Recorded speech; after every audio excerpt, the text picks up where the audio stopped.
What about training to failure?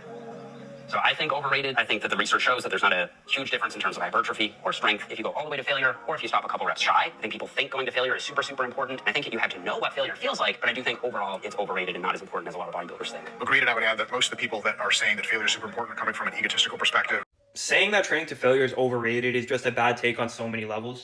Now, the literature is pretty split between if you should or shouldn't train to failure, with the most recent literature promoting that you should. But even just the practicality of it, most people in the gym, about 99%, don't even know what true failure is and have a hard time pushing themselves. So they would benefit from being told train to failure. And since they probably can't do that anyway, they'll end up being in that 2 to 3 reps in reserve range. So now you're going to tell these people that already don't know how to train hard properly to train even less hard?